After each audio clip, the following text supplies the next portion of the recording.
Okay, yesterday rotation में थोड़े problems आए थे।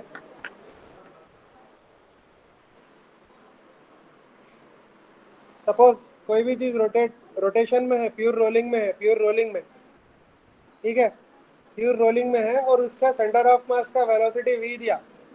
फॉर एग्जांपल स्फीयर है, सॉलिड स्फीयर, उसका सेंटर ऑफ मास का वेलोसिटी क्या दिया, v। तो उसका टोटल काइनेटिक एनर्जी कितनी रहती? Half M V square is just translational kinetic energy. कितना? ओके ठीक है, half M V square plus half I omega square है।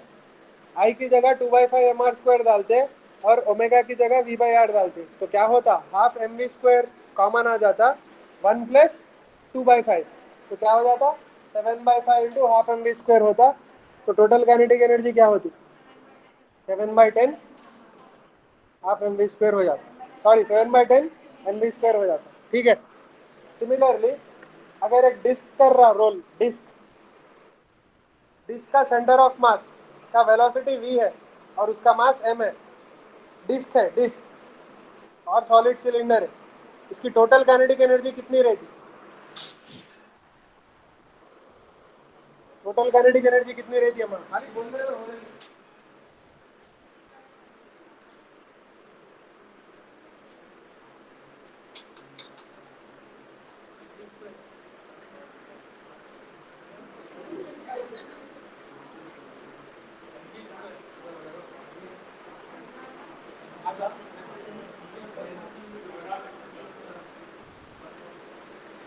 क्या है आंसर? क्या नहीं होता? होता एम वी स्क्वायर होता। डिस्क का मोमेंट ऑफ इनर्शिया कितना है? M R square by 2। तो हाफ एम वी स्क्वायर तो एक फैक्टर कॉमन आता, 1 प्लस 1/2 एक फैक्टर कॉमन आता, 1 प्लस 1/2 तो 3/2 होता। तो 3/4 एम वी स्क्वायर होता। क्या होता? 3/4 एम वी स्क्वायर। अगर एक रिंग या हॉलो सिलेंडर जा रहा वेलोसिटी v से, हॉलो सिलेंडर या रिंग जा रहा वेलोसिटी v से, रोल करते हुए जा रहा, कौन सी रोलिंग है? प्योर रोलिंग है, ठीक है, प्योर रोलिंग है, तो उसकी नेट काइनेटिक एनर्जी कितनी रहती? Half M V square plus half I omega square. I की जगह क्या लिखते हैं? M R square. ओमेगा की जगह क्या लिखते हैं? v/r। तो half M V square plus half M V square आता, आंसर क्या आता? M V square. समझ में आ? देखो पेन पकड़ने की जरूरत ही नहीं है, खाली डायरेक्टली बोल सकते, ठीक है। अच्छा, सपोज एक इंक्लाइन प्लेन दिया, इंक्लाइन प्लेन का इंक्लिनेशन थीटा है और length of the plane capital L है। क्या है? कैपिटल एल है। लेंथ ऑफ द प्लेन क्या है? Capital L. समझ में आया? लेंथ ऑफ द प्लेन क्या है? Capital L. ऊपर से मैं हॉलो स्फीयर छोड़ दिया, टॉप से जो है ना हॉलो स्फीयर छोड़ दिया, रोल करके नीचे आ गया। क्या करके आया? प्योर रोलिंग करके नीचे आया। नीचे आने के बाद काइनेटिक एनर्जी कितनी रहती? पहला क्वेश्चन, कितनी रहती kinetic energy? M G H रहती काइनेटिक एनर्जी, क्योंकि एच हाइट से आया। एच क्या होता? एल साइन थीटा होता। समझ में आया? एच क्या होता? एल साइन थीटा होता। एच क्या होता? L sine theta. ऑनलाइन सुनाई दे रहा अम्मा? Yes sir. हाँ, तो मैं खाली ओरल क्वेश्चंस पूछ रहा हूँ, आप लोग भी सुनो, लिखा रहो नहीं कुछ भी। हाँ, तो क्या होता? काइनेटिक एनर्जी कितनी रहती नीचे आने के बाद? एम जी एच रहती। पर एच तो दिया नहीं क्वेश्चन में, एल दिया और थीटा दिया, तो एच की जगह क्या डालते? एल साइन थीटा डालते। तो एक एक्सप्रेशन आ गया आपको, M G L sine theta. तो M G L sine theta is kinetic energy. कौन सी काइनेटिक एनर्जी? ट्रांसलेशनल, रोटेशनल या टोटल? टोटल। टोटल। वो पोटेंशियल एनर्जी किस में कन्वर्ट हुई? काइनेटिक एनर्जी में। और काइनेटिक एनर्जी के दो पार्ट्स आते, एक एक रोटेशनल आता और एक ट्रांसलेशनल आता। अब translational plus rotational pure rolling में हॉलो स्फीयर का क्या रहता? Half M V square. अब तक आ जाना शॉर्टकट आप लोगों को, half M V square bracket में 1+2/3। समझ गए? देखो half M V square 1+1/2 disc का, half M V square 1+1 ring का, half M V square 1+2/5 solid sphere का, half M V square times 1+2/3 hollow sphere का। तो क्या क्या इक्वेशन यूज करते आप? Half M V square times 1+2/3 equal to mgl sine theta use करते। ठीक है, उससे आपको v आ जाता। क्या आ जाता? v, सेंटर ऑफ मास का v आ जाता। अब मैं बोलता हूँ आंसर क्या है, एक स्टेप में लिखा तो आ जाता। आप इधर का उधर जाके रूट उधर भेज देना, तो आपको रूट के अंदर क्या क्या आता है, मगर 2 लाइन में आ जाना आंसर। क्लियर? समझ में आया? ओके। तो प्योर रोलिंग का क्या है रिलेशन? कुछ भी नहीं, v is equal to R omega, v is equal to R omega. तो बिफोर गोइंग इनटू ग्रेविटेशन एक और चीज आप लोगों को क्लियर कर देता हूँ मैं। ये तो क्लियर हो गया, टोटल काइनेटिक एनर्जी का क्लियर हो गया। अच्छा, Yes, अगर sir. अगर फ्रिक्शनलेस रहता ना सरफेस, तो ये हाफ आई ओमेगा स्क्वायर नहीं आता। तो हॉलो स्फीयर रहने दो, सॉलिड स्फीयर रहने दो, रिंग रहने दो, डिस्क रहने दो, क्या भी रहने दो, kinetic energy is just translational kinetic energy. Half M B square ही आता, क्योंकि गोल फिरता ही नहीं वो। ठीक है, जैसा पार्टिकल आता, जैसा ब्लॉक आता, वैसी ये सारे चीजें आते, जितने भी व्हील्स है पूरे वैसे ही आते, बिना बिना रोटेट करे सीधा आ जाते हो। ठीक है, ट्रांसलेशन रहता, प्योर ट्रांसलेशन। प्योर ट्रांसलेशन का टेस्ट क्या है? every particle will have equal displacement, equal velocity, equal acceleration. Every particle on the rigid body has equal displacement, equal velocity and equal acceleration. खल्लास, सिंपल। तो वैसे ही आता, एक साथ आते पूरे पार्टिकल। ठीक है। अच्छा, एक और चीज बोलना चाह रहा हूँ, अगर आप अगर नहीं पढ़ रहा, देखो एक्स्ट्रा पेन है अम्मा एप्पल का, ऐसी है पुराना है। अरे नहीं चलता, रहने दो रहने दो। अच्छा, सपोज आपके पास कोई व्हील है, हर चीज का एक रेडियस ऑफ गायरेशन रहता है। रेडियस ऑफ गायरेशन बोले तो क्या? रेडियस ऑफ गायरेशन बोले तो क्या? I is equals to m k square रहता sir radius. I equals to M K square रहता। कहाँ है जी रोटेशन?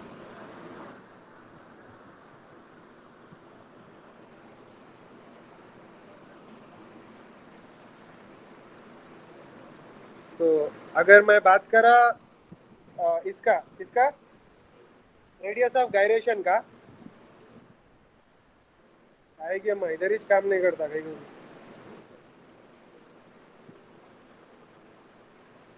रेडियस ऑफ गायरेशन क्या था बोलो?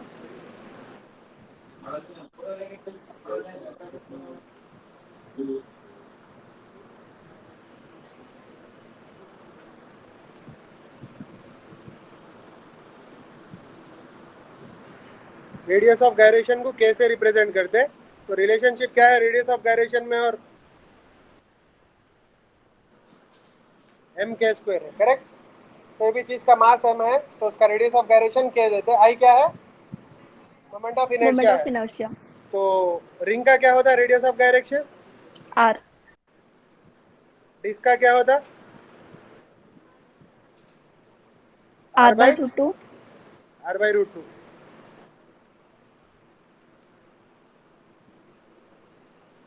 r/√2 क्या होता? r/√2 किसका? डिस्क का। हॉलो स्फीयर का क्या होता? √2/3r और r × √2/3। और सॉलिड स्फीयर का क्या होता? Root pi by 2.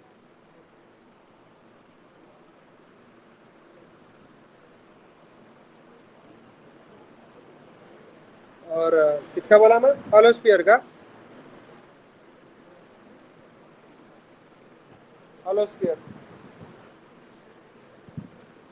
Hollow sphere का क्या है?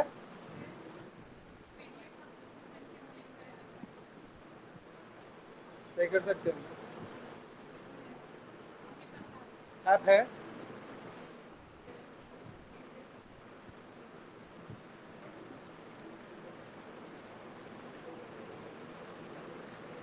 हॉलो स्फीयर का क्या है? Root 3 by 2 R.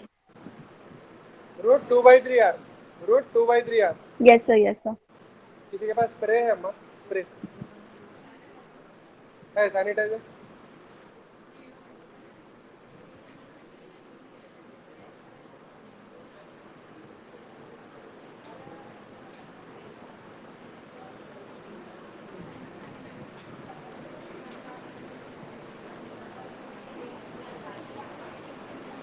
बोलो। और सॉलिड स्फीयर का? √2/5 r। तो ये सब जो है ना, इनके क्या है, रेडियस ऑफ गायरेशन है, ठीक है, अलग अलग चीजों के अलग अलग। अब क्वेश्चन क्या है बोले तो देखो, अगर आप कोई व्हील ले लिए, अगर आप कोई व्हील ले लिए, या कोई व्हील ले लिए, it can be any wheel, it can be any wheel. इसका मतलब ये क्या हो सकता है, रिंग हो सकता, डिस्क हो सकता, और क्या हो सकता, hollow cylinder। Hollow cylinder, solid cylinder, कुछ भी हो सकता। अगर ये कोई सरफेस पे ले लिया, अगर मैं इसको इम्पल्स दिया, इम्पल्स बोले तो क्या हम, एक एक फोर्स के जैसा, मतलब इम्पल्स फोर्स करे तो एक्सेलरेट होता, इम्पल्स दिया तो वेलोसिटी आती, that is the difference, right. अगर फोर्स दिया तो एक्सेलरेशन आता, इम्पल्स दिया तो क्या आता, एक वेलोसिटी आती। अगर मैं इस पे कोई भी चीज पे, अगर मैं इम्पल्स एग्जैक्टली सेंटर के रेडियस ऑफ गायरेशन डिस्टेंस पे ऊपर की तरफ दिया तो प्योर रोलिंग आ जाती। अगर ये स्मूथ भी रहा ना, देखो मैं बताता हूँ, अगर ये स्मूथ भी है ना, अगर स्मूथ रहा तो प्योर रोलिंग एवेंचुअली एक्वायर नहीं करता, समझ गए। अगर मैं इस पे फोर्स लगाया, कितना लगाया, और इम्पल्स लगाया जे, कहाँ पे लगाया, एट द डिस्टेंस के पे ऊपर की तरफ लगाया, तो ये प्योर रोलिंग एक्वायर करता, क्या करता, प्योर रोलिंग आती, समझ में आया। अगर वो इम्पल्स जो है ना, वो पॉइंट के ऊपर लगाया, वो पॉइंट के ऊपर लगाया, तो रोटेशन डोमिनेट्स ट्रांसलेशन, समझ गए।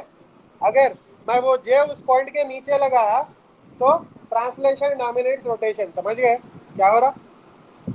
एग्जैक्टली अगर मैं रेडियस ऑफ गायरेशन के डिस्टेंस पे ऊपर की तरफ लगाना, नीचे लगाया तो, translation motion। अगर नहीं जी, अगर ये फोर्स रेडियस ऑफ गायरेशन के डिस्टेंस पे लगाया मगर नीचे लगाए, रेडियस ऑफ गायरेशन पे लगाए, के पे ही लगाए मगर नीचे की तरफ लगाए, प्योर रोलिंग आती, नहीं आती। क्या होता, रोटेशन एंटी क्लॉकवाइज करता मगर जाता राइट साइड, तो वैसा तो रोलिंग नहीं आती ना, प्योर रोलिंग, समझ गए, क्लियर हो गया, okay. That means if you apply force at the point which is one radius of gyration away, तो क्या होता, प्योर रोलिंग आती, v is equal to R omega आता, समझ गए, v is equal to R omega आता, समझ गए। और ये कहाँ लगाना, एबव लगाना, above the centre of mass, below the centre of मास नहीं लगाना, above the centre of mass लगाना। और ये इंट्यूटिव है, मतलब कॉमन सेंस से समझ में आता है यहाँ क्या हो रहा।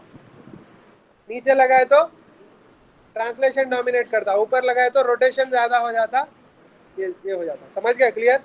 अच्छा, वेलोसिटी कितनी आती है इस पे,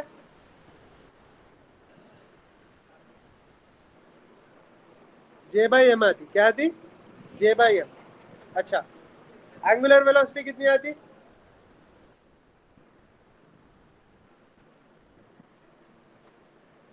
कितनी आती, जे इंटू आर, टॉर्क के जैसा, टॉर्क नहीं है मगर एक रोटेशनल इंपल्स है, जे इंटू आर, आर नहीं, जे इंटू के, जे इंटू के बाय आई, एम के बदले क्या आता, आई आता। तो ये है आपका v, और ये है आपका ओमेगा।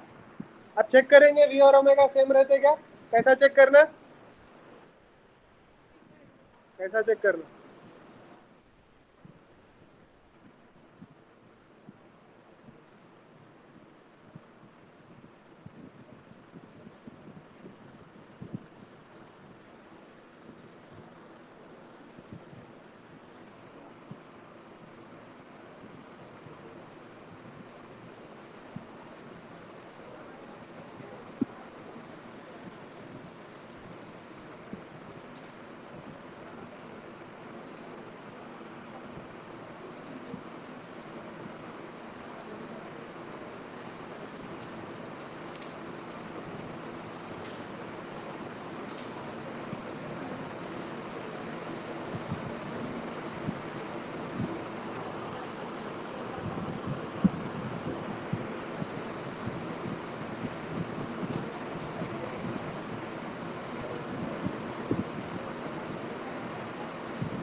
सर आपकी आवाज नहीं आ रही। हाँ, एक मिनट एक मिनट।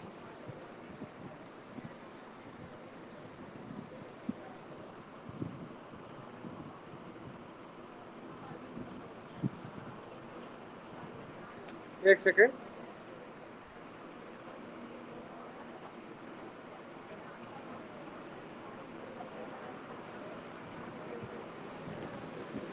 One second.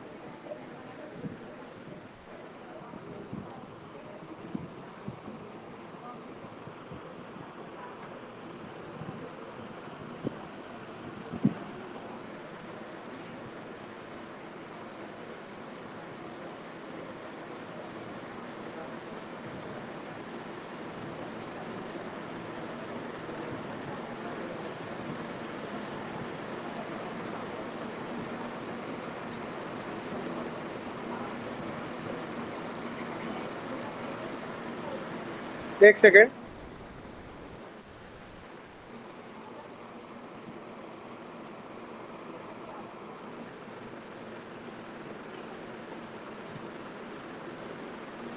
ये करेक्ट है रॉन्ग है? रॉन्ग है नहीं? इसलिए रॉन्ग है अम्मा।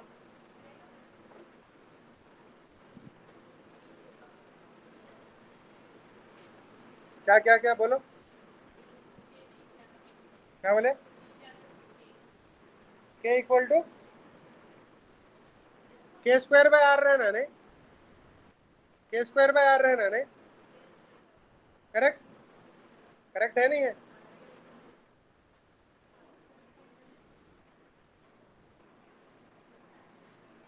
ऑनलाइन सुनाई दे रहा अम्मा? हाँ सर। Yes sir. ये स्टेटमेंट करेक्ट है या प्रॉब्लम है ये स्टेटमेंट में? वो जो डिस्टेंस पे अपन इम्पल्स लगा रहे हैं वो के रहना या के स्क्वायर बाय आर रहना? क्यों बोल रहे के स्क्वायर बाय आर? दो इक्वल आना ना, तो ये कितना रहना? के स्क्वायर बाय आर। देखो यहाँ पे लिख रहा हूँ स्टेटमेंट।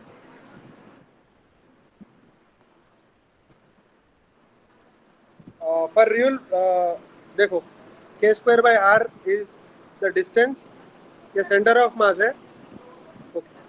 तो सेंटर ऑफ व्हील से the impulse must be applied, impulse must be applied at a distance k square by r above center of mass of the wheel। समझ गए?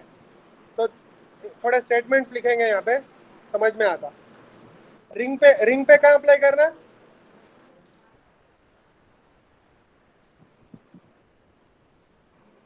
r at a distance r above center of mass। Disc के लिए क्या लगाना?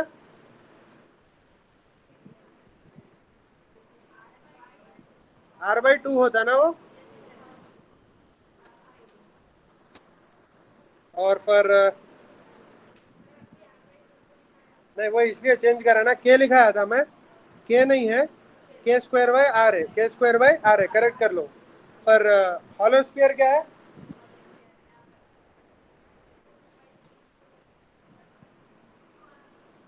To R by three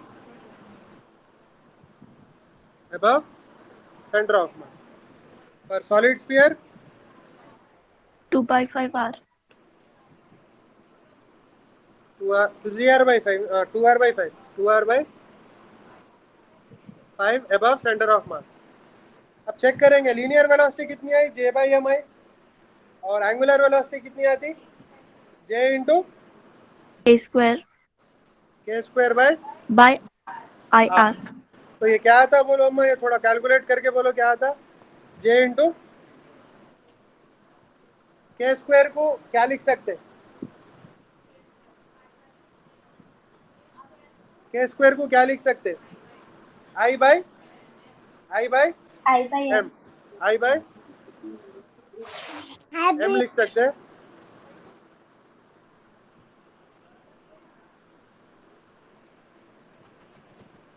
I bye क्या लिख सकते हैं के स्क्वायर को? नहीं होता I अम्मा। by m, I is equal to क्या है? mk square. M K square. तो के इज इक्वल टू क्या आता? I by M. और यहाँ पे एक आर है, दिख रहा? Yes sir.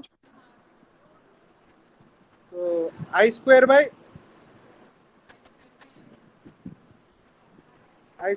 M R by I आया, बराबर? नहीं अम्मा, के स्क्वेयर की जगह क्या डाले? आई बाई एम डाले। और बाजू एक आर था ऑलरेडी, दिख रहा? फिर नीचे आई है, बराबर है? हाँ, अब क्या होता बोलो? आई आई कैंसिल हो जाता, और क्या आता answer? J by MR. M. J by M R आता, मगर जे बाई एम क्या है? वी है। तो ये क्या आता? वी बाई आर आता। और ये कंडीशन सेटिस्फाई कर रहा किसका? रोलिंग का, प्योर रोलिंग का। क्या? Omega equals to V is equals to R. V by. V by R. तो स्टेटमेंट ये है अम्मा, कोई भी चीज है, व्हील है, कहाँ पे लगाते? इम्पल्स, उसको प्योर रोलिंग पे लाने के लिए के स्क्वायर बाई एम पे लगाना। इन अदर वर्ड्स, अगर सिंपल वर्ड्स में बोले तो रिंग को आर एबव लगाना, डिस्क को R by two above centre of mass लगाना, हॉलो स्फीयर को 2/3 आर एबव लगाना, और सॉलिड स्फीयर को 2/5 आर एबव लगाना। जब प्योर रोलिंग ऑटोमेटिकली आ जाता, फ्रिक्शन की जरूरत नहीं पड़ती उसको प्योर रोलिंग में लाने के लिए, तो डायरेक्टली आ जाता। ठीक है, नीचे नहीं लगाना, ऊपर लगाना। नीचे लगाए तो भी प्योर रोलिंग नहीं आती, और वर्स हो जाता सिचुएशन। कहीं बोले तो उल्टा रोटेट करता हूँ। ठीक है, क्लियर? ओके, ठीक है। तो ग्रेविटेशन स्टार्ट करेंगे। ग्रेविटेशन में पहला इक्वेशन क्या है?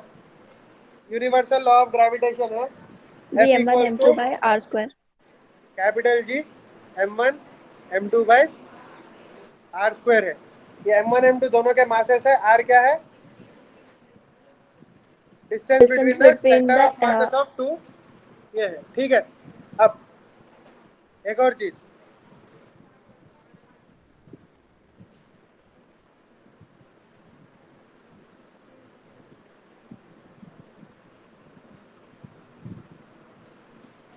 सपोज दो दो मासेस है आपके पास,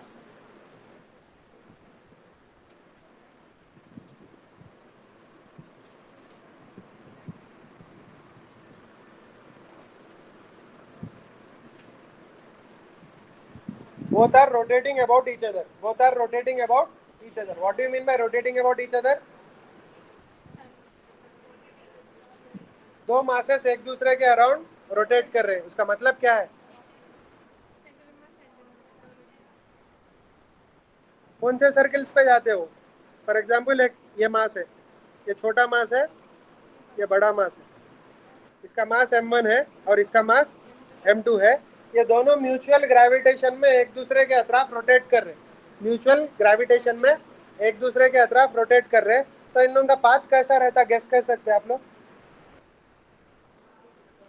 इन लोगों का पाथ कैसा रहता? इन भी सर्किल पे फिरता, उन भी सर्किल पे फिरता, मगर बड़े सर्किल पे कौन फिरता और छोटे सर्किल पे कौन फिरता बोलो? ओके, तो ये जो है बड़े सर्किल पे घूमता, m1 वाला, m1 वाला बड़े सर्किल पे घूमता, बड़ा वाला छोटे सर्किल पे घूमता।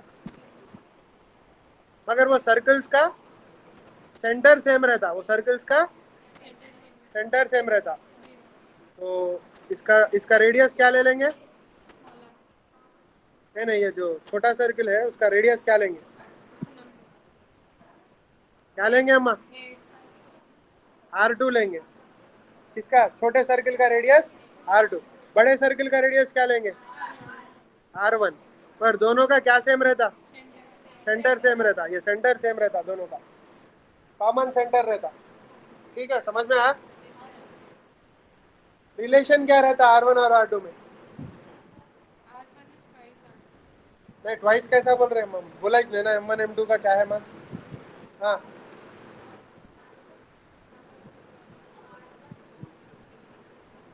अच्छा, और एक बात, जब m2 इधर रहता m1 इधर रहता, जब m2 इधर रहता m1 इधर रहता, जब m1 इधर रहता m2 इधर रहता। इसका मतलब they will always be diametrically opposite to each other. अगर एक डायमीटर उतार दिए किसका, बड़े सर्कल का, छोटे सर्कल पे भी आता ना वो डायमीटर, वो डायमीटर पे रहते हमेशा। ये दोनों हमेशा एक डायमीटर पे रहते, जो कॉमन डायमीटर रहता है दोनों का, वो डायमीटर पे रहते। ठीक है, clear.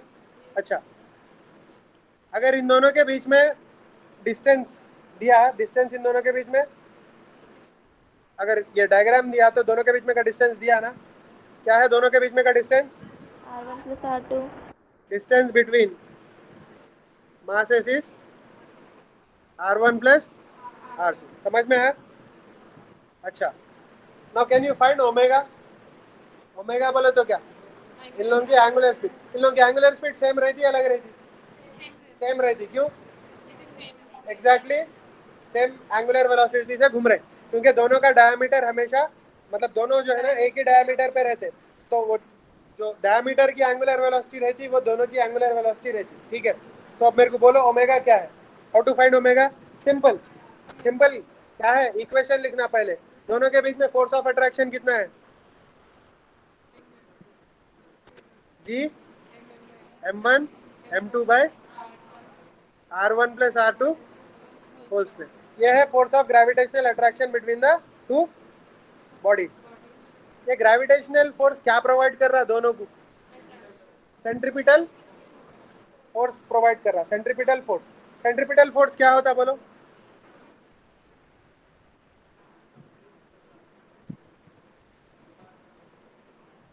M R omega square होता, एम आर ओमेगा स्क्वायर। तो दोनों के लिए अलग अलग लिख सकते सेंट्रीपिटल फोर्स। पहले वाले के लिए सेंट्रीपिटल फोर्स क्या है? m1 r1 omega square. और सेकंड वाले के लिए क्या होता centripetal force? m2 r2 omega square. समझ गए? और इससे हम लोगों को R1 R2 का रिलेशन भी आ जाता। R1 R2 दो इक्वल रहने ना सेंट्रीपिटल फोर्स, क्योंकि ग्रेविटेशनल म्यूचुअल अट्रैक्शन है। तो बोलो m1 R1 omega square is equal to m2 R2 omega square. Correct? तो m1 by m2 equals to R2 by R1। तो यहाँ से आया अपने को क्या, हेवी मास का रेडियस छोटा रहता, लाइटर मास का रेडियस बड़ा रहता। In fact both are inversely proportional to each other. समझ गए? नो, क्वेश्चन में सपोज ऐसा दिया, suppose distance between m1 and m2 is r। Distance between m1 and m2 is r। तो हम लोग r1 r2 फाइंड कर सकते हैं। बोलो r1 क्या है जल्दी? r1 is equal to, ratio proportion अच्छा है ना अम्मा, m2 by m1 plus m2 into r। r2 क्या होता? m1 bye m2 into r। समझ में आया? अब ओमेगा फाइंड कर सकते हैं हम लोग। ओमेगा क्या होता? तो find omega, find omega if m1 m2 r r given. m1 m2 क्या है? मासेस है। r क्या है? दोनों के बीच में का डिस्टेंस। तो लेट अस फाइंड ओमेगा। तो दो तरीके से फाइंड कर सकते हैं, फर्स्ट मास यूज करके फाइंड कर सकते हैं, सेकंड मास। दोनों में भी आंसर सेम आना। ठीक है, तो फर्स्ट मास यूज करें तो क्या आता है? m1 r1 omega square equals to g m1 m2 by r square. r1 r2 नहीं दिया, r दिया, r स्क्वायर। तो r1 क्या लेते बोलो?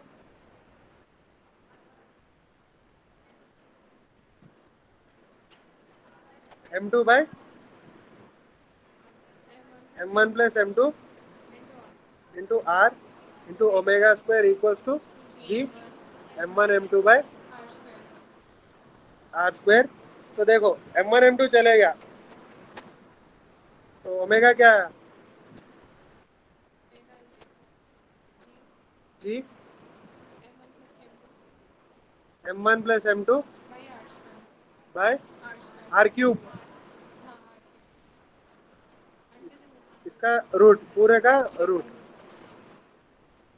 In fact you can guess now कि दूसरा मास लिए तो भी यही आंसर आता, समझ गए? दूसरा भी लिए तो यही आता, देखो दूसरा भी लिए तो यही आता, देखो यहाँ पे M2 आता, R2 आता, यहाँ पे क्या आता, M2 आता, यहाँ पे M1 आता, समझ गए?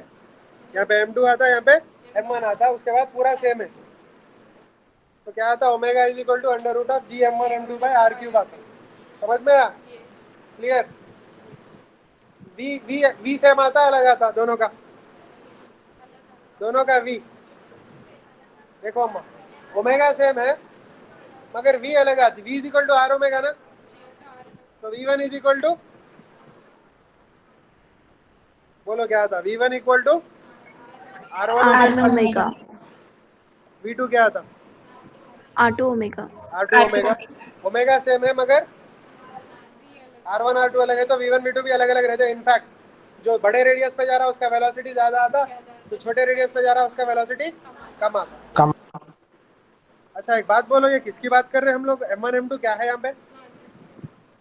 मासेस है। रियल लाइफ में क्या है एग्जाम्पल?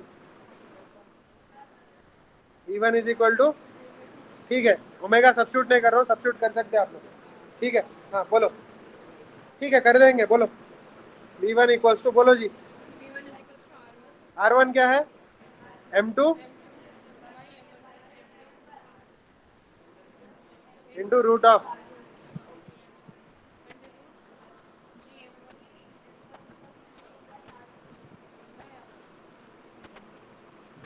तो क्या होता है अंदर जाने के बाद, ये अंदर जाता ना पूरा स्क्वायर हो जाता, तो क्या होता बोलो? नीचे ऊपर G M2 square by M1 plus M2 square आता है, कैंसिल हो जाता है, एक नीचे बच जाता इंटू R आता, समझ गए? तो V2 क्या आता बोलो? सेम आता, ये चाहता मगर यहाँ पे M1 आता, समझ गए? ज्यादा नहीं सोचना अम्मा फिजिक्स में, एक आ गया तो दूसरा, समझ गए? हैकिंग करके लिख लेना जो भी है अंदाजे पे, ये आ तो ये यही चाहता, क्या करे तो भी बोलो, समझ गए? ओके। अच्छा ये किसका एग्जाम्पल है? दो स्टार्स का हो सकता है, एक स्टार बड़ा है एक स्टार छोटा है, दोनों एक दूसरे के अराउंड फिर रहे, बाइनरी स्टार सिस्टम का हो सकता, या नहीं तो आइस स्केटिंग का एग्जाम्पल हो सकता, समझ गए? एक छोटा बच्चा है एक बड़ा आदमी है, दोनों फिर रहे एक दूसरे के अतराफ फिर रहे, अराउंड ईच अदर, तो ऑब्वियसली छोटे सर्कल में कौन घूमेगा? बड़ा आदमी घूमेगा ना, जो छोटा बच्चा है बड़े सर्कल में घूमेगा ना, ऐसा ही होता ना? कभी देखे क्या छोटा बच्चा बीच में है, बड़ा आदमी उसके अतराफ फिर रहा? नहीं हो सकता, पॉसिबल नहीं है, ठीक है? क्लियर? अब सन है अर्थ है, दोनों एक दूसरे के अतराफ फिर रहे हैं, actually both are rotating about each other, but mass इतना ज्यादा है किसका? सन का मास इतना ज्यादा है कि उन्हें अपने जगह से ज्यादा नहीं हिलता, ठीक है? समझ में आया? ऐसा नहीं होता कि अर्थ बीच में है सन अतराफ फिर रहा, समझ गए? नहीं होता ना वैसा। अब इतना तो पढ़ लिया अपन, क्या कि अपने को मालूम के सन के अराउंड अर्थ फिर रहा, वो लेवल पे तो आ गए अपन, समझ गए? अगर स्कूल में नहीं गए तो वो भी नहीं मालूम रहता, समझे? स्कूल में ज्वाइन करे पेरेंट्स, नहीं पढ़ता हूँ बोल के भाग गए स्कूल से, तो जिंदगी भर क्या समझते हैं? अर्थ बीच में है सन गोल फिर रहा समझते हैं, तेज रहती नॉलेज, ठीक है? खैर ओके।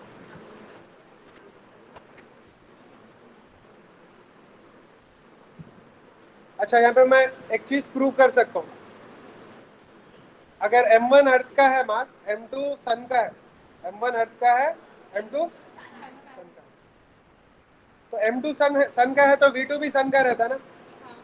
अगर V2 सन का है तो कितना आता है यहाँ पे? 0 आता, कैसा आता? 0। M1 बहुत छोटा है ना अम्मा, M1 बहुत छोटा है कंपेयर टू M2, M1 बहुत छोटा है, तो M1 1 kg रहा तो M2 क्या रहता? 1000 kg रहता, एग्जाम्पल दे रहा हूँ खाली, 1000 भी नहीं, मिलियन केजी रहता समझो। तो ऊपर 1 स्क्वायर आता, देखो यहाँ पे ये अर्थ का मास है ना, इधर 1 स्क्वायर आता, इधर क्या आता 1 मिलियन आता। 1 मिलियन प्लस 1 1 मिलियन ही जाता। तो 1/1 मिलियन क्या होता, 1/1 मिलियन ही होता, जो 0.0000 होता। तो ये 0.00 जाके वेलोसिटी ऑफ सन क्या आती, 0 आती। इस वास्ते जहाँ है वहीं ठहर के ऐसा दिखता आपने, समझ गए, क्लियर। पर यहाँ पे नेग्लेक्ट नहीं कर सकते अम्मा, क्यों, m2 बड़ा है, 1 मिलियन है, 1 मिलियन का स्क्वायर कितने की जीरो आ जाते, 12 जीरो आते, नेग्लेक्ट कर सकते, नहीं कर सकते। तो इसका कुछ सिग्निफिकेंट वैल्यू आती, इस वास्ते बहुत तेज फिर रहा अर्थ किसके तरफ, सन के, क्लियर। तो हैवी रेस्ट पे रहता, जो लाइट रहता उन्हें गोल फिरते रहता, ठीक है, क्लियर। नो, सपोज 3 मासेस है अपने पास, 3 मासेस, नहीं एम एम एम, तीन इक्वल मासेस है, M M M. Equilateral triangle है अम्मा, क्या है, इक्वलेटरल ट्रायंगल ऑफ साइड है, क्या है साइड, इन लोगों का साइड क्या है, ए है। ये तीनों म्यूचुअल ग्रेविटेशन में फिर रहे एक दूसरे के अराउंड, ठीक है। तीनों का मास दे दिया m, तीनों के बीच में डिस्टेंस इक्वल है a, तो इक्विलेटरल ट्रायंगल है, ठीक है। Find the omega of the system बोल रहा, क्या बोल रहा है, find the omega of the system. कौन सा सिस्टम, ये 3 मासेस का सिस्टम। तो कैसा कर दे, बोलो,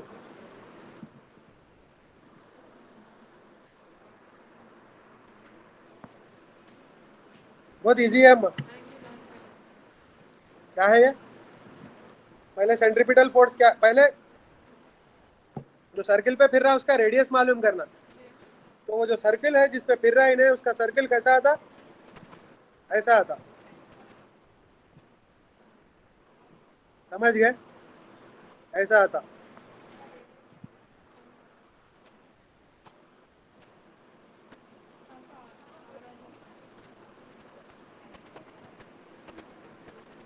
कितना आता रेडियस, a/√3, याद रहे ना हम बचपन से पढ़ रहे हैं, इक्विलेटरल ट्रायंगल का सेंटर से डिस्टेंस a/√3 रहता, समझ गए। तो r इक्वल टू क्या है, a/√3, क्लियर। सेंट्रीपिटल फोर्स कितना होना, बोलो जल्दी,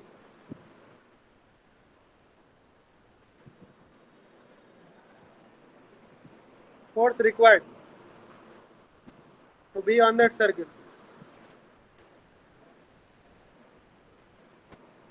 विथ ओमेगा। बोलो क्या है सेंट्रीपिटल फोर्स का फॉर्मूला, m/r ओमेगा, क्या होता, m/r omega square which is equal to m, r क्या है, a/√3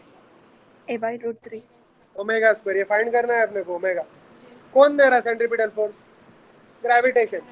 ग्रेविटेशनल फोर्स क्या है इसमें, दोनों लगा रहे ना, एक इधर लगा रहा है एक इधर लगा रहा, देखो ये जो मास है उस पर ग्रेविटेशनल फोर्स एक इधर लग रहा और एक ये डायरेक्शन में लग रहा, 2 डायरेक्शन में लग रहा, ठीक है।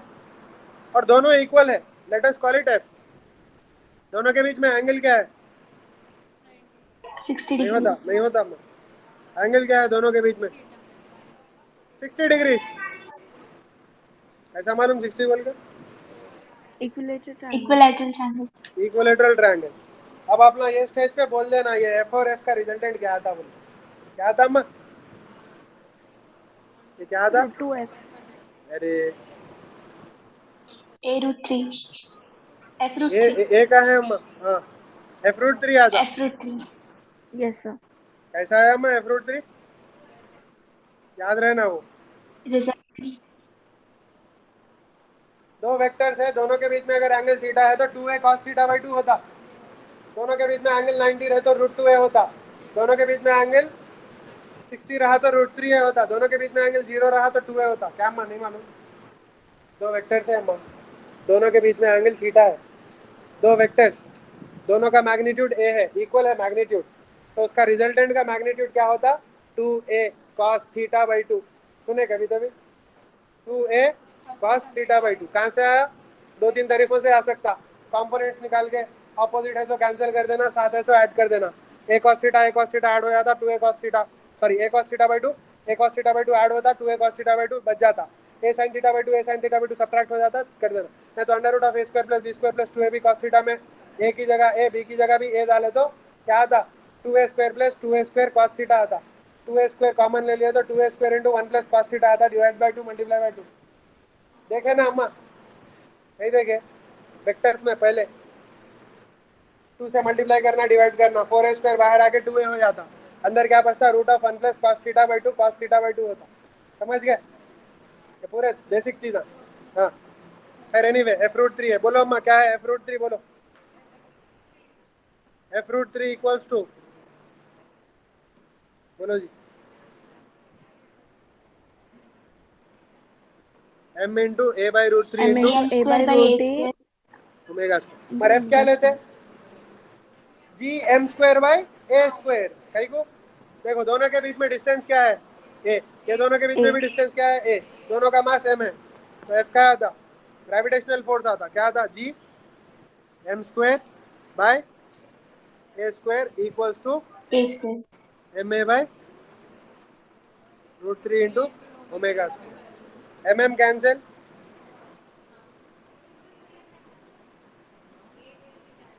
इंटू रूट 3 नहीं करे ना, इंटू रूट 3, Yes, तो sir. क्या आता अम्मा बोलो? Omega equals to under root बाद में लिखेंगे, पहले 3 G M By by a cube. A cube का रूट आता, समझ गए?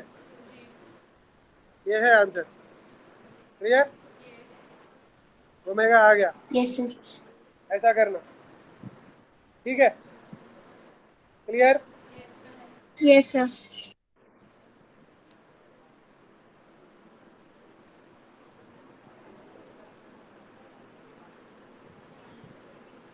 क्या अम्मा कुछ प्रॉब्लम है? क्लियर ना? अच्छा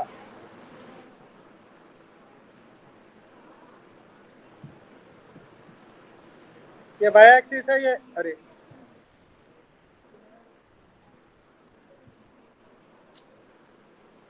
काम नहीं कर रहा बराबर।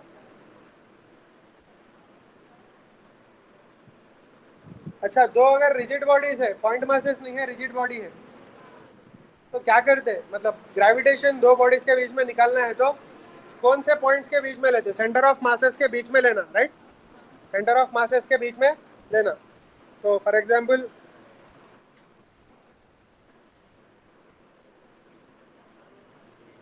क्या हो गया कि हम समझ में नहीं आ रहा।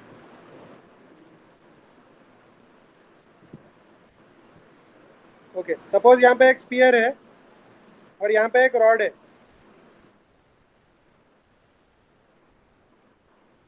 यहाँ पे एक रॉड है और यहाँ पे एक स्फीयर है, ठीक है? इन दोनों के बीच में अगर ग्रेविटेशनल फोर्स निकालो बोल रहा, इसका मास m1 है, इसका मास m2 है, अगर ये यूनिफॉर्म रॉड है तो बहुत इजी है अम्मा, क्यों? उसके सेंटर पे रहता, ठीक है? तो ये कुछ भी दिया, ये डिस्टेंस 10 मीटर दिया, ये रॉड का लेंथ जो है ना 8 मीटर दिया, और ये ओरिजिन पे है, तो क्या रहता है दोनों के बीच में डिस्टेंस? 14. 14 लेके करते बराबर, क्यों? सेंटर ऑफ मासेस लेना, तो सेंटर ऑफ मासेस का डिस्टेंस क्या रहता? 14 मीटर रहता, तो r इक्वल टू 14 मीटर लेके करते आप प्रॉब्लम, आपको आंसर आ जाता, ठीक है? बट अगर रॉड यूनिफॉर्म नहीं है, जब क्या करना? जब रॉड यूनिफॉर्म नहीं है तो क्या करना? सेंटर ऑफ मास लेके कर सकते हैं, बट उससे बेटर मेथड है,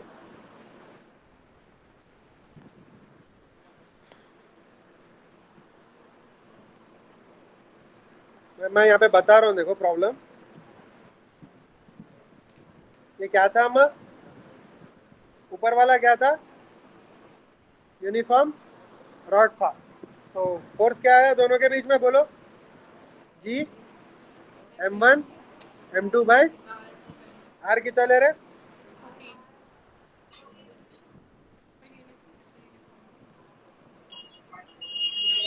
14 स्क्वायर, ये है आंसर। ठीक है, M1 M2 दिया तो सब्स्टिट्यूट करे तो आंसर आ जाता। ठीक है, यहाँ पे यूनिफॉर्म नहीं है रॉड, इसकी डेंसिटी चेंज हो रही है। डेंसिटी ऐसी है इसकी, lambda equals to non uniform rod,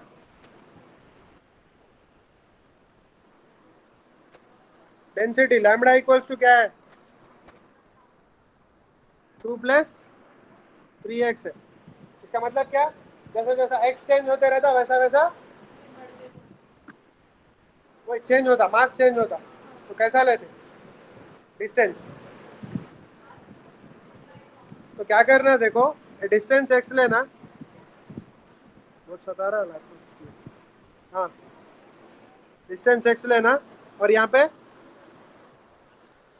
क्या लेना, dx लेना। क्या लेना, थिकनेस dx लेना। तो वो जो dx है उसका मास कितना रहता, इसका मास कितना रहता, dm रहता। कितना रहता, इसका मास क्या रहता, dm। dm इक्वल टू क्या लिखते हैं बोलो, dm इक्वल टू क्या लिखते हैं,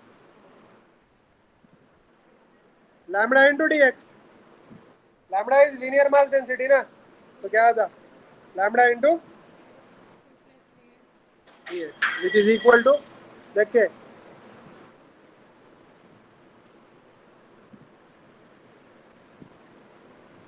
क्या था बोलो, 2 + 3x into dx equal to dm। बराबर। तो ग्रेविटेशनल फोर्स वो छोटे मास की वजह से फाइंड करना पहले, df। df इक्वल टू क्या था बोलो, g, इसका मास m1 का कुछ बोलो 5 kg ले लेंगे। ठीक है, 5 kg बोलो, 5 m1 तो 5 kg रहता इंटू dm। भाई dm कितना डिस्टेंस पे है, x पे, तो x स्क्वायर आता। क्लियर। तो df क्या आता बोलो जल्दी,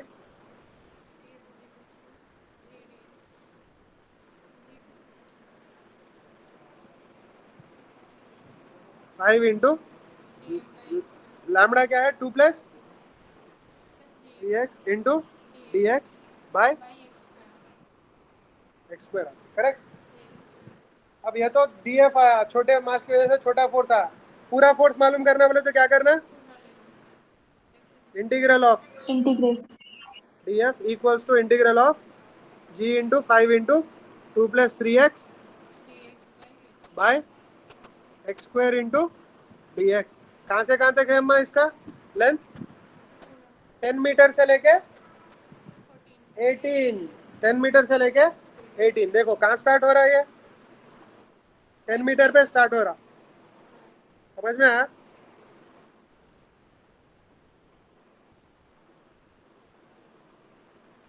एंड कहाँ हो रहा, 18 मीटर पे एंड हो रहा।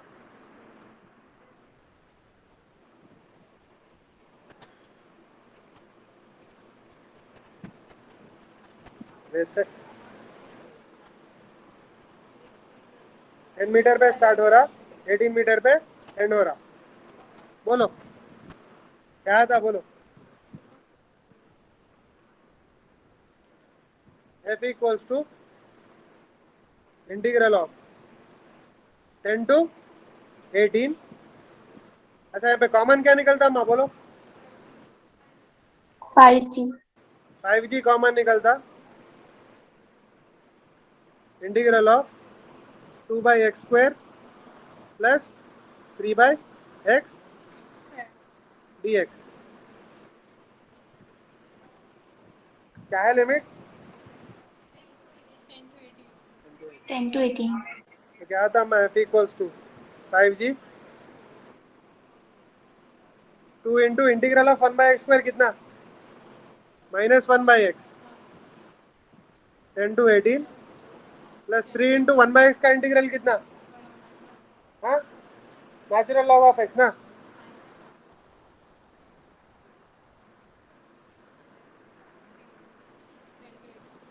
हो गया खत्म, प्रॉब्लम ऑलमोस्ट सॉल्व। 5g इसको मल्टीप्लाई कर रहा, बोलो आंसर क्या है,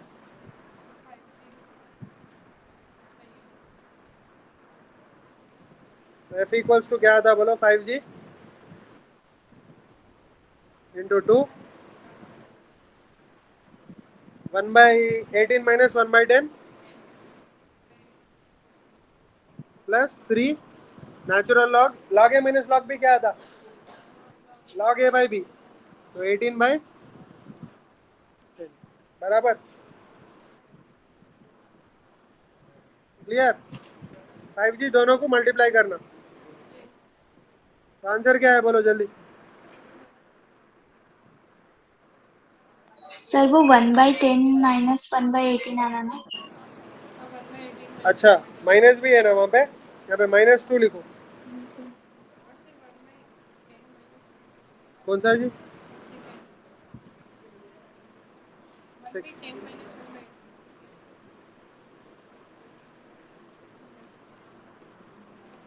माइनस अगर बाहर ले लिया तो 1/18 माइनस 1/10 आता। हाँ तो क्या है आंसर, क्या है, F equals to 5G। Solve कर सकते हैं ना यहाँ पे, 1/10 माइनस 1/18, 8/180, 8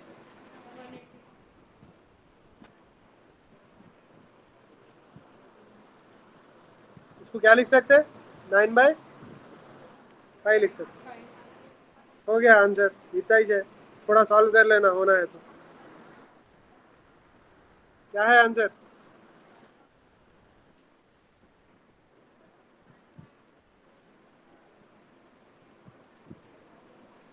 90/45, 16/180 क्या होता, 4/45,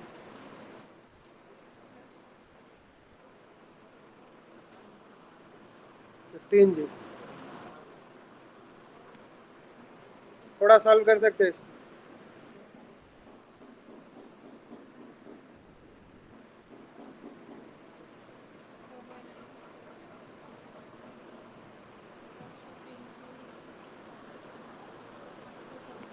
ये है आंसर, ठीक है, क्लियर।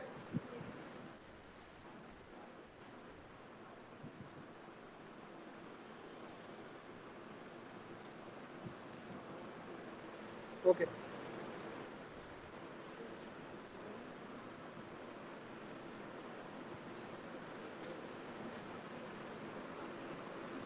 ग्रेविटेशनल पोटेंशियल एनर्जी क्या होती बोलो।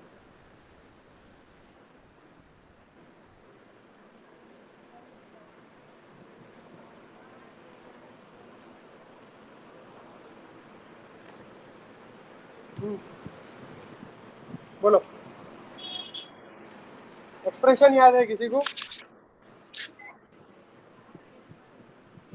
सपोज जी नंबर आ रही है। दो बॉडीज है, m1 m2, दोनों के बीच में डिस्टेंस जो है ना r है, तो क्या रहता, पोटेंशियल एनर्जी क्या रहती दोनों की, ये सिस्टम की पोटेंशियल एनर्जी क्या रहती,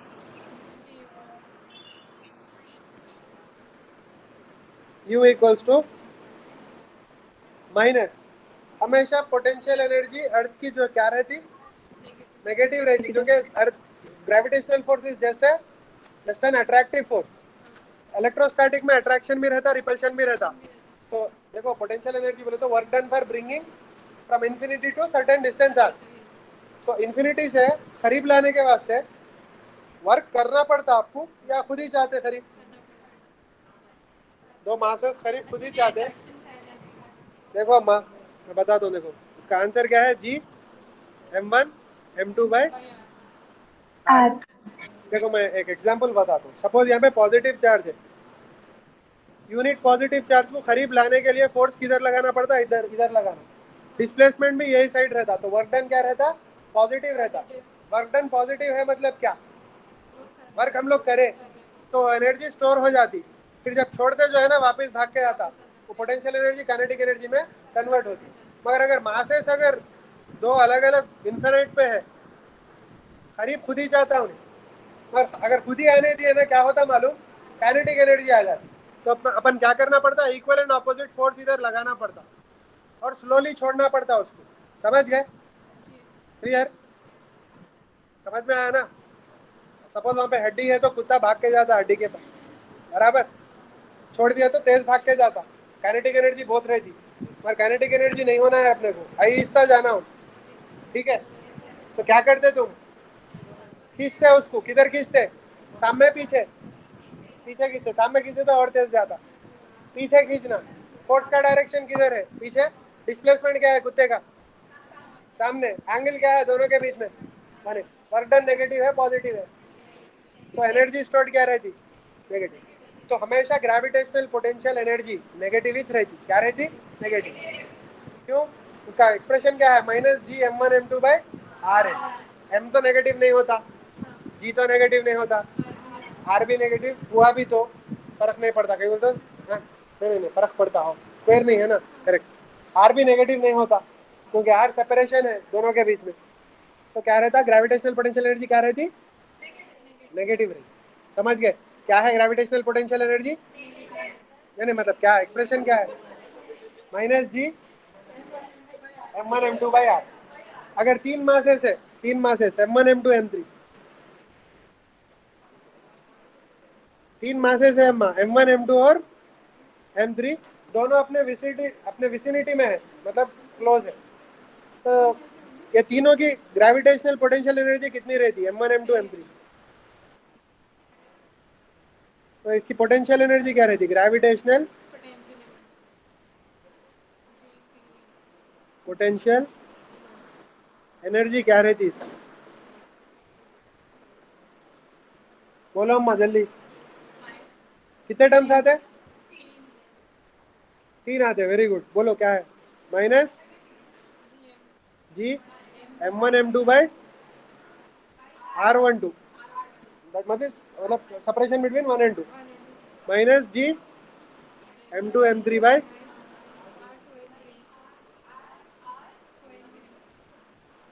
क्या है अम्मा, काम नहीं कर रहा बराबर, देखो क्या बोले? R2 R3। इसका अपने साजिद एल के यही चाहिए, यही पेन है मैं, मगर वो सॉफ्टवेयर है ना उनके पास। हाँ बोलो। Minus M1 into M3/R13। Okay very good. अगर चार रहे तो कितने टर्म्स आते मालूम? नहीं होता। मैथ्स वाले है कोई तो यहाँ पे? अगर चार मासेस है m1 m2 m3 m4, कितने टर्म्स आते पूछ रहा हूँ खाली? नहीं आते? 6 आते, 6 आते। खैर वो ज्यादा दिल पे ना खोलो, जरा मुश्किल है।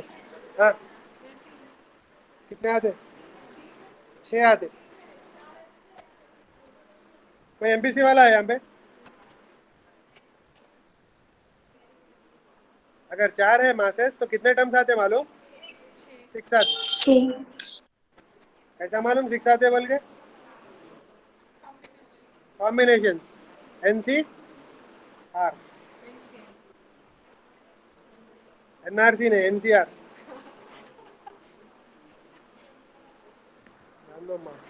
ज्यादा। हाँ क्या हो रहा है कि समझ में नहीं आ रहा मुझे। ओके बोलो कितने आते? 6 आते। कहीं बोले तो चार में से अगर दो सेलेक्ट करे तो कितने कॉम्बिनेशन आते मालूम? 6। अगर 5 रहे कितने आते?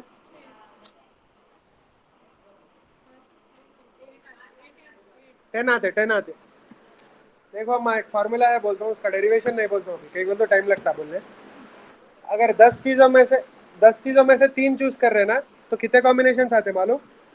10 × 9 × 8 डिवाइडेड बाई 1 × 2 × 3। अगर 100 में से पांच चूज कर रहे तो कितने आते मालूम? 100 × 99 × 98 × 96 × 1 × 2 × 3 × 4 × 5। ये खैर मैथ्स में आता, ये बड़ा सब्जेक्ट है, परम्यूटेशन एंड कॉम्बिनेशन बोल के याद रख लो खाली। आप लोगों को केमिस्ट्री में भी काम आता है, कितने डायस्टीरियमर्स है क्या है पूरा अगर देखना है तो, ठीक है। खैर एनीवे, या कितने आइसोमर्स आने का है, ज़्यादा ज़रूरत नहीं है, चलता, ठीक है। होना है तो थोड़ा दिमाग लगा के लिख सकते, और एक तरीका भी है लिखने का, बट ज़रूरत नहीं, नहीं पूछता, चार से ज़्यादा कोई भी नहीं पूछता, ठीक है। जाने दो, छोड़ो ये पूरा। ठीक है, क्लियर।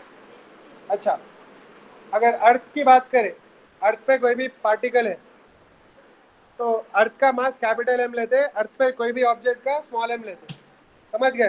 तो फोर्स बिटवीन, अब बात करेंगे अर्थ की। अर्थ का मास क्या है, कैपिटल एम है, रेडियस क्या है, कैपिटल आर। किसी को मालूम अम्मा अर्थ का रेडियस क्या है? 6400 400 किलोमीटर kilometers. है। ठीक है, मास याद है किसको तो भी? 10 पावर 24 kg क्या ही रहता, खैर अपने को याद भी नहीं है तो चलता, मगर रेडियस तो याद रखो, ठीक है। ओके, तो अर्थ पे जो भी पार्टिकल है उसको ऑलमोस्ट एट रेडियस आर बोल के कंसिडर कर सकते हैं। सी लेवल पर है तो भी रेडियस आर लेना, माउंट एवरेस्ट के ऊपर रहा तो भी रेडियस आर ही लेना, कहीं को ज़्यादा हाइट नहीं है माउंट एवरेस्ट की, कितना है 9 किलोमीटर से। तो 6400 को 9 ऐड करे तो फर्क पड़ता अम्मा, 6400 रुपये है आपके पास, आपसे 9 रुपये पूछा मैं, तो कुछ फर्क पड़ता आपको, दे दे सकते ना, ऑलमोस्ट उतने ही रहते, ठीक है। तो एम और आर, तो बोलो अम्मा क्या है, कोई भी object of mass M experiences a force of what, कितना?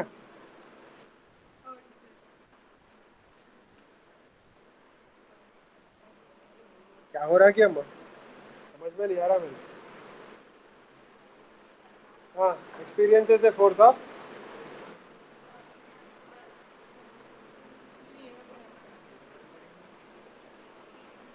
जी आर स्क्वायर, समझ में आया? मैं लिख रहा हूँ, आ रहा है एक वहाँ पे, हाँ कल करेंगे।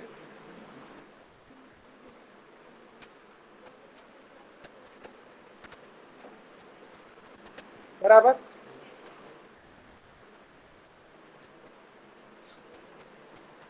जी capital M small M by R square आता है, मगर ये क्या है, फोर्स एक्सपीरियंस्ड है, why because of gravitational pull of earth, समझ गए।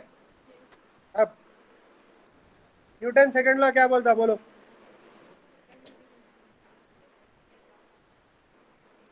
एम ए बोलता, तो ए क्या आता,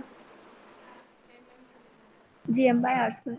G M by R square आता, ए क्या आता, G capital M by R square. तो यहाँ पे इंपॉर्टेंट क्या है, यहाँ पे इंपॉर्टेंट कंक्लूजन क्या है, इस A is Acceleration due to gravity. Independent of,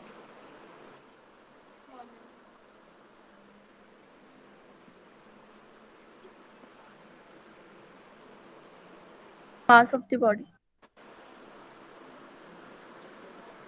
independent of M.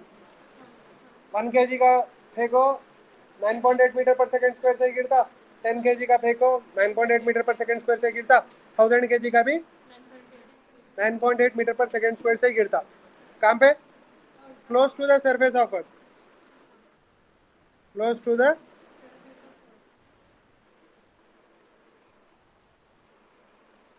The surface of earth. हम डॉक्टर की हैंडराइटिंग आ रही, हाँ, close to the surface of earth, समझ गए। ज़्यादा ऊपर नहीं ले जा सकते, रेडियस आर की हाइट पे नहीं ले जा सकते। Close to the surface of earth क्या है, इंडिपेंडेंट ऑफ एम है, समझ गए। अच्छा, क्या अर्थ मूव नहीं होता मास की तरफ, होता, हाँ होता, मगर थियोरेटिकली होता। तो अर्थ का क्या रहता है, acceleration, acceleration of earth towards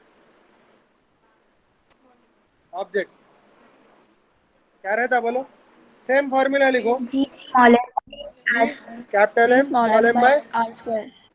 our square, मगर Newton second law of earth को लगाना, capital Capital M M. Into A, capital M cancel हो गया, तो क्या आता, ए क्या आता, G small M by R square आता। इसका मतलब जब 1 kg का गिरता एक्सेलरेशन ऑफ अर्थ कम रहता, मगर जब 5 kg का गिरता एक्सेलरेशन ऑफ अर्थ ज्यादा रहता, मगर दोनों भी कम रहते, समझ गए। दोनों भी कम रहते, समझ गए ना? Yes sir. कंपैरेटिवली ज्यादा कम रहता अम्मा, मगर दोनों भी कम रहते। जैसा केमिस्ट्री में भी बोलते ना अम्मा, स्ट्रांग एसिड बोलते, H I strong, H B R strong, H C L strong बोलते, तीनों भी स्ट्रांग, मगर कंपेयर करें तो एच आई स्ट्रांगर रहता, वैसा, मगर स्ट्रांग में जाते पूरे, वैसा। पूरे वीक एसिड्स बोलते, CH3COH वीक, HCOH वीक, पूरे वीक, समझ गए? अल्कोहल भी वीक, मगर कंपेरेटिवली इन्हें ज्यादा वीकर, इन्हें कम। एसिड जो है ना, पूरों की वजह से एक्सेलरेशन नेग्लिजिबल रहता, मगर थियोरेटिकली कंपेयर करें तो अर्थ का एक्सेलरेशन टुवर्ड 1 kg कम रहता कंपेयर टू 10 kg, 10 kg कम रहता कंपेयर टू 1000 kg, ऐसा। वो 0.000 आता होगा, मगर कंपेयर कर सकते हैं हम लोग थियोरेटिकली। ठीक है, समझ में आया? ओके, एनीवे, ठीक है, क्लियर? अच्छा, अब तक वर्क पावर एनर्जी में एमजीएच बोले ना, क्या पोटेंशियल एनर्जी? वो क्या है? वो पोटेंशियल एनर्जी नहीं है, वो क्या है? चेंज इन पोटेंशियल एनर्जी है। क्या है? Change in potential energy. और that is true only for small height. वो भी ये फॉर्मूले से प्रूव कर सकते हैं हम लोग। कैसा? हाइट h पे क्या रहती पोटेंशियल एनर्जी? बोलो अम्मा। नहीं नहीं, अब जो फॉर्मूला सीखे उससे बोलो। G M M by R H plus H whole square रहती। एट सरफेस ऑफ अर्थ क्या रहती? G M M by R square रहती। तो चेंज इन पोटेंशियल एनर्जी कितना? Potential energy higher minus potential energy lower. Potential energy higher, अच्छा क्या लिखे अम्मा? क्या लिखे? स्क्वायर, स्क्वायर स्क्वायर में किस पे लिखे? बनाना। नहीं नहीं लिखना ना, स्क्वायर माइनस भी लिखना ना, फिर बोलना ना अम्मा आप लोग।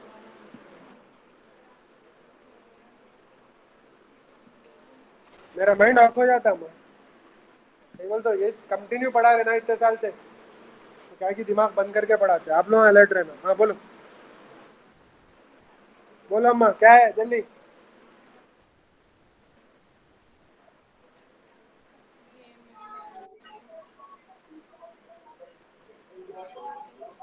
प्लस माइनस माइनस प्लस हो जाता, फिर लिया स्क्वायर। आदत हो गई स्क्वायर लिखने की। हाँ बाय आर। आर। ठीक है, तो क्या कॉमन क्या था बोलो जल्दी।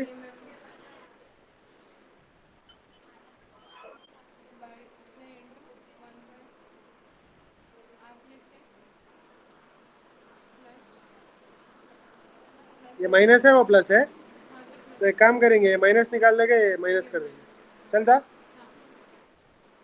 आ गया ना? तो बोलो एलसीएम क्या आता अम्मा?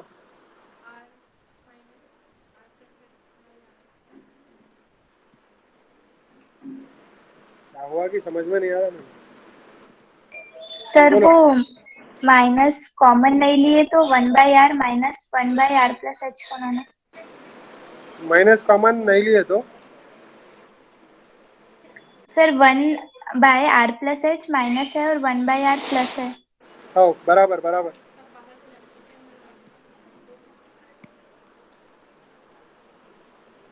1/r में से 1 ये सब्ट्रैक्ट करना। अब करेक्ट है, दिख रहा? अब करेक्ट है,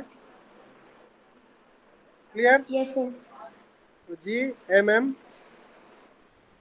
बोलो क्या था जी M M?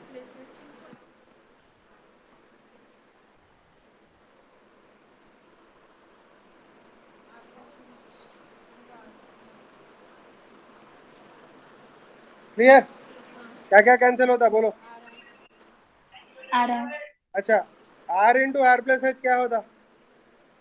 Are into R H होता। क्यों? आर बड़ा है एच छोटा है, बड़े को छोटा नंबर ऐड करे तो बड़ा नंबर ही ले लेना, छोटे नंबर को नेग्लेक्ट कर देना, तो क्या होता है? आर स्क्वायर होता। तो this can be approximated as. समझ गए? तो क्या है अम्मा? चेंज इन पोटेंशियल एनर्जी क्या है? G GMM into h/r square. मगर G M M by R square small G, अभी देखे ना, एक्सेलरेशन ड्यू टू ग्रेविटी। देखो यहाँ पे देखे थे, देखो ये क्या है? एक्सेलरेशन ड्यू टू ग्रेविटी है, जीएम बाई आर स्क्वायर। तो यहाँ पे जीएम बाई आर स्क्वायर क्या आता? तो क्या आता? M G. स्मॉल। समझ गए? ठीक है। यस। कुछ प्रॉब्लम है इसमें समझने में? तो एक्चुअली उधर से भी वही आया, इधर से भी यही आया। ठीक है, क्लियर? अच्छा, what is difference between potential energy and potential? अच्छा, एक बात, लास्ट बात बोल रहा हूँ, देखो। फोर्स क्या है अम्मा? G M1 M2 by R R square है स्क्वायर। ना? वैसे ई लिख सकते हैं। ई क्या है? फील्ड है, GM/R ग्रेविटेशनल square. फील्ड। क्या था? G M by R square. Field क्या है? फोर्स पर यूनिट मास है। तो M1 M हो जाता, M2 क्या हो जाता? 1 हो जाता। M इंटू 1 1 हो जाता, सॉरी M इंटू 1 M बच जाता। तो ये क्या है? फोर्स पर यूनिट मास। समझ गए? फोर्स पर unit mass.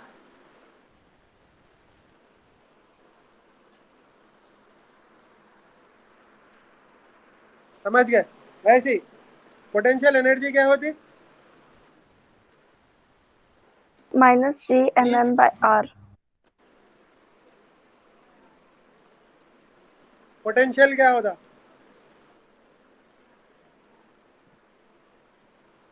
Minus G M by M by R. R. R square. तो पोटेंशियल क्या है? वो भी सेम है, potential energy per unit mass. Potential energy per unit mass. Clear? तो इलेक्ट्रोस्टैटिक्स में भी रहता, फोर्स रहता, इलेक्ट्रिक फील्ड स्ट्रेंथ रहता। वैसी जो है ना, पोटेंशियल एनर्जी रहती, इलेक्ट्रोस्टैटिक पोटेंशियल एनर्जी रहती, और एक इलेक्ट्रोस्टैटिक पोटेंशियल रहता। ठीक है? तो पर चार्ज करते हैं बराबर। यार यहाँ पे भी ऐसी। ठीक है? तो अभी मेन टॉपिक्स क्या है ग्रेविटेशन में? बहुत सारे हैं, सैटेलाइट्स के बारे में पढ़ने का है। ठीक है? ऑर्बिटल वेलोसिटी पढ़ने का है, एस्केप वेलोसिटी पढ़ने का है, और अलग अलग ऑर्बिट्स कब आते, सर्कुलर ऑर्बिट कब आता, एलिप्टिकल ऑर्बिट कब आता, पैराबोलिक ऑर्बिट कब आता, हाइपरबोलिक ऑर्बिट कब आता, और एक कौन सा है ऑर्बिट, और एक है स्पाइरल भी आता। समझ गए? अगर क्या ऑर्बिटल वेलोसिटी से कम दिया तो स्पाइरल आके नीचे गिर जाता। समझ गए? उसको क्या बोलते हैं? स्पाइरल पाथ बोलते हैं ना। तो इतने सारे ऑर्बिट्स रहते हैं। ठीक है? अब ऑर्बिटल वेलोसिटी बोलते क्या अम्मा? नहीं नहीं, ऑर्बिट में जाने के लिए कितनी स्पीड देना, उसको ऑर्बिटल वेलोसिटी बोलते हैं। ठीक है? तो ऑर्बिट बहुत टाइप के रहते हैं, close to surface of earth रहता, away from surface of earth रहता। ठीक है? उसके बाद और थोड़े टॉपिक्स है। जियो स्टेशनरी सैटेलाइट बोले तो क्या, और उसका रेडियस क्या रहता वो देख लेना। और एक पोलर सैटेलाइट बोले तो क्या, उसका क्या है सिचुएशन देख लेना। और जियो स्टेशनरी सैटेलाइट का यूज़ क्या है, पोलर सैटेलाइट का यूज़ क्या है। ठीक है? वो अपन जो है ना कल करेंगे, अभी नहीं लिखने आ रहा मेरे को, पेन काम नहीं कर रहा, पता नहीं क्यों। हाँ, तो कल करेंगे। अच्छा, खाली जनरल बोलो, जियो स्टेशनरी सैटेलाइट का काम क्या रहता? कम्युनिकेशन के वास्ते यूज करते, एंटीना के जैसा यूज करते जियो स्टेशनरी सैटेलाइट। समझे? टावर लगाना महंगा हो जाता ना, उतना ऊंचा बना भी नहीं सकते। समझे? बराबर, उतना बड़ा टावर बना भी नहीं सकते। तो क्या करते हैं, सैटेलाइट भेजते। तो सैटेलाइट कितना कवर करता है जियो स्टेशनरी सैटेलाइट? अर्थ का वन थर्ड करता, one third. It turns out के वो इतना दूर है कि one third of the earth cover करता। कौन? Geostationary satellite. तो पूरे अर्थ का कम्युनिकेशन सिस्टम बताना है तो कितने सैटेलाइट होना? 3 सैटेलाइट होना। समझ गए? फॉर एग्जाम्पल कोई टीवी चैनल लगाया, रिपब्लिक टीवी, समझ गए? पूरे दुनिया में उसको ब्रॉडकास्ट करने का है, कितने सैटेलाइट होना उसको? 3। 3 उन छोड़ना पड़ता, छोड़ तो नहीं सकता, किराए पे लेना पड़ता दूसरों के पास से। समझे? चाइना वालों के पास से, अमेरिका वालों के पास से किराए पे लेते, हम तुम्हारा यूज कर लेते सैटेलाइट, महीने को इतने पैसे देते। तो कितने सैटेलाइट रहते हो? 3। अच्छा, पोलर सैटेलाइट का काम क्या रहता? क्या करता उन्हें? सर्वे करता, सर्वे। समझ गए? मैप, गूगल मैप्स का पूरा बनाना है। जियो स्टेशनरी सैटेलाइट बना सकता पूरा गूगल मैप? नहीं बना सकता। 2 रीजन है, एक ही जगह है। ठीक है? दूसरा बहुत दूर रहता, बहुत दूर रहता, उतनी दूर से दिखता भी नहीं कुछ भी। समझ गए? ये जो पोलर सैटेलाइट जो सर्वे के रहते करीब से जाते, रात में दिखते भी अपने को, उतना करीब से जाते, समझ गए? जूम करके देख सकते, आप गली में जा रहे फोन लेके जूम करके देख सकता क्या देख रहे फोन पे, समझ गए? उतना करीब रहते हो और वो वैसे रहते इसका टेलीस्कोप, समझ गए? फॉर एग्जाम्पल सीआई वाले को डाउट आया, अरे इन्हें टेररिस्ट के जैसा दिख रहा है, समझे? बात करे गलियों में फिर रहा, रात में मीटिंग कर रहा, तो उन्हें जूम करके देख सकता। वो क्या रहते, सैटेलाइट रहते, फोटोज लेते रहते लोग पोलर सैटेलाइट में, समझ गए? क्लियर? वो करीब जाते हैं अर्थ के, और जियो स्टेशनरी सैटेलाइट बहुत दूर जाते, ठीक है? और जीपीएस के कितने रहते सैटेलाइट मालूम? 12 रहते, 12। कहीं बोले तो हर हर लोकेशन को लोकेट करने 4 सैटेलाइट होना पड़ता, समझ गए? क्यों होना 4? फॉर एग्जाम्पल एक सैटेलाइट आपको लाइट भेजा, सिग्नल भेज के वापिस आया, तो आपका डिस्टेंस कैलकुलेट करता हूँ सैटेलाइट, इतनी डिस्टेंस पे है बोल के मालूम हो जाता। पर एक सैटेलाइट से डिस्टेंस मालूम हुआ तो वो स्पीयर पे कहीं भी रह सकते ना आप, वो सैटेलाइट के वो स्पीयर पे, फॉर एग्जांपल 10 किलोमीटर है वो सैटेलाइट से आप, तो 10 किलोमीटर के स्पीयर पे आप कहीं भी रह सकते, पहला सैटेलाइट। दूसरा सैटेलाइट भी भेजता, उसके 15 किलोमीटर रेडियस पे है, तो 15 किलोमीटर के स्पीयर पे आप कहीं भी रह सकते। दो स्पीयर का इंटरेक्शन क्या होता, इंटरसेक्शन, सर्किल होता, तो दो दो दो सैटेलाइट बात कर लेते, हाँ ये सर्किल पे है कहीं तो भी है बोलते, ठीक है? फिर तीसरी सैटेलाइट अपने स्पीयर पर बोलता, वो स्पीयर और ये सर्किल कितने पॉइंट पे करता, 2 पॉइंट्स पे, तो 3 सैटेलाइट मिलकर डिसाइड कर सकते इन्हें यहाँ तो भी है यहाँ तो भी है बोल के। चौथा सैटेलाइट डिसाइड कर देता कि आप कौन से पॉइंट पे है, उसको ट्रायंगुलेशन बोलते। कहीं को पुराने जमाने में 3 से प्लेन पे करते थे, स्पेस में करने 4 होना, नाम पड़ गया ट्रायंगुलेशन, मगर होना 4 सैटेलाइट, तो हर हर हर पॉइंट को 4 सैटेलाइट होना, मगर एक एक सैटेलाइट 1/3 ऑफ अर्थ कवर कर सकता, तो पूरे अर्थ को कवर करने कितने होना, 12 सैटेलाइट्स। तो जीपीएस का कौन सा भी ऐप खोल के देखो सैमसंग में, 12 सैटेलाइट बताता, कितने सैटेलाइट अपने को कवर में है बोलता, ठीक है? क्लियर? वो जीपीएस सिस्टम है। खैर ये पूरा जनरल नॉलेज है, मालूम रहना। कल कंटिन्यू करेंगे, ठीक है?